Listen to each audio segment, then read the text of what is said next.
दिन के 12 बज रहे थे, लेकिन सोहन अभी भी सो रहा था। उसकी मां सुमित्रा ने आवाज दी, सुमित्रा, उठ जा बेटा, देख सूरज सर पर चढ़ आया है, कब तक सोता रहेगा। लेकिन सोहन पर कोई असर नहीं हुआ। वह चादर से मुंह ढककर दोबारा सो गया। कुछ देर बाद उसे खाने की खुशबू आने लगी। दाल में तड़का लगते ही उसे जोर से भूख लगने लगी। सोहन उठा और सीधा मां के पास रसोई में पहुंच गया। सोहन, मां क्या बनाया है? सुमित्रा, पहले जाकर नहा, फिर आना रसोई में। दाल चावल बनाए हैं। दाल चावल सोहन को बहुत पसंद थे। वह फटाफट आंगन में गया और हैंडपंप से बाल्टी भरने लगा। इसी बीच उसे याद आया कि उसने दांत तो मांजे ही नहीं। उसने फटाफट मंजन लेकर दांतों को रगड़ लिया और मगा साबुन लेकर बैठ गया नहाने। जल्दी से नहाकर कपड़े पहनकर रसोई में पहुंच गया। तब तक खाना तैयार हो चुका था। मां ने खाना परोस दिया। खाना बहुत ही स्वादिष्ट बना था। सोहन ने भरपेट खाना खाया।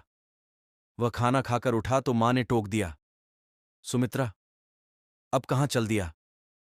सोहन, मां, लगता है खाना कुछ ज्यादा ही खा लिया, बहुत तेज नींद आ रही है, मैं तो सोने जा रहा हूं। सुमित्रा, हे भगवान, अभी 1 घंटे पहले ही तो सोकर उठा है। तुझे बस सारा दिन यही काम है। उठो, खाओ और सो जाओ। तुझे पता है तेरे पिता खेत में कितनी मेहनत करते हैं, तब हमें 2 वक्त की रोटी मिलती है। कुछ नहीं तो जाकर उनकी मदद ही कर दिया कर। उनके लिए खाना ले जा, मैं अभी तैयार कर रही हूं। सोहन पर तो जैसे दुखों का पहाड़ टूट पड़ा। सोहन, मां, तुम्हें पता है, इतनी धूप में पहले एक बार मैं खाना देने गया था, आकर कितना बीमार पड़ गया था। तुम ही चली जाना, मैं तो सोने जा रहा हूं। सुमित्रा को बहुत गुस्सा आया। इससे पहले वह कुछ कहती, सोहन तेजी से अपने कमरे में जाकर सो गया। सुमित्रा खाना लेकर खेत पर पहुंची। कबीरदास बहुत मेहनत से खेत जोत रहे थे। सुमित्रा, सुनो जी, पहले खाना खा लेते। कबीरदास, अरे तुम इतनी धूप में क्यों परेशान होती हो? सोहन के हाथ से खाना भेज देती। सुमित्रा, हमारे तो भाग्य ही फूट गए ही हैं। ऐसा आलसी बेटा मिला है, बस खाता है और सो जाता है। भगवान जाने इस लड़के का क्या होगा। कबीरदास, चिंता मत करो, एक दिन सब ठीक हो जाएगा। सोहन के माता पिता सोहन की आदत से बहुत परेशान थे। वह कोई भी काम नहीं करता था, बस सारा दिन सारी रात सोता रहता था। एक दिन सोहन के पिता ने कहा, कबीरदास, बेटा मैं खाद और यूरिया लेने शहर जा रहा हूं, 2 दिन लग जाएंगे।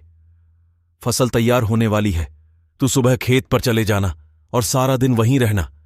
शाम को खाना खाकर रात को वहीं सोने चले जाना। कहीं कोई जानवर खेत में न घुस जाए या कोई और हमारी फसल को नुकसान न पहुंचा दे।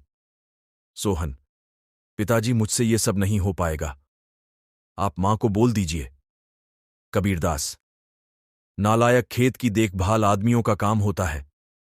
अगर मुझे पता लगा तू खेत पर नहीं गया या फसल को नुकसान हो गया तो तेरी खैर नहीं। सोहन डर गया। वह पिता के जाने के बाद मां से बोला, सोहन, मां सुबह जगा देना, नहीं तो पता नहीं पिताजी क्या करेंगे। सुमित्रा मोहन को सुबह 4 बजे जगा देती है। सोहन हाथ में फावड़ा लेकर खेत में पहुंच जाता है। वहां जाकर देखता है चारों ओर ठंडी हवा चल रही थी। वह एक पेड़ के नीचे बैठ जाता है। तभी उसे हल्की हल्की रोशनी नजर आती है। पूरा खेत लाल रोशनी से भर जाता है। सोहन ने यह सब पहली बार देखा था। वह आश्चर्य से सब देखता रहा। कुछ ही देर में सूरज उगने लगा। यह देखकर सोहन को बहुत आश्चर्य हुआ। कुछ ही देर में सभी गांव वाले खेत में काम करने आ गए। सब अपने अपने खेत पर काम कर रहे थे। सोहन पेड़ के नीचे बैठा था। तभी उसके पास के खेत से माधो काका आए। माधो काका, सोहन, मेरे खेत में पानी लग गया, अब तू अपने खेत में पानी काट ले। सोहन, काका, मुझे तो कुछ पता नहीं, ये सब तो पिताजी ने कभी नहीं बताया। माधो काका, बेटा कभी पिता के साथ खेत पर आया है तो तुझे पता होगा। माधो काका ने अपने बेटे को बुलाकर पानी सोहन के खेत की ओर कर दिया। माधो काका, जब पूरा खेत भर जाए तो हमें बता देना। सोहन बैठकर देखता रहा, लेकिन सुबह जल्दी उठने के कारण उसे नींद आ गई। खेत में पानी बहुत ज्यादा भर गया। तभी माधो काका दौड़ते हुए आए। माधो काका, नालायक यहां सोने आया था, अपने पिता की सारी मेहनत बर्बाद कर दी, सारी फसल नष्ट हो गई। सोहन हड़बड़ाकर उठा। उसका खेत पानी से लबालब भरा हुआ था। माधो काका ने जल्दी से पानी दूसरी ओर काटा, लेकिन तब तक बहुत देर हो चुकी थी। लगभग आधी फसल खराब हो चुकी थी। सोहन, काका, अब कुछ नहीं हो सकता क्या? माधो काका, नहीं बेटा, तैयार फसल का ध्यान बच्चे की तरह रखना पड़ता है। समय से पानी देना, खाद देना, जानवरों से बचाना, इसीलिए हम दिन रात खेत पर रहते हैं। अब तो भगवान ही मालिक है। सोहन पेड़ के नीचे बैठा रोता रहा। दोपहर को सुमित्रा खाना लेकर आई। उसे सब पता लगा तो उसने भी सोहन को बहुत डांटा। शाम को सोहन घर नहीं आया, न ही उसने खाना खाया। उसकी भूख, प्यास, नींद सब उड़ चुकी थी।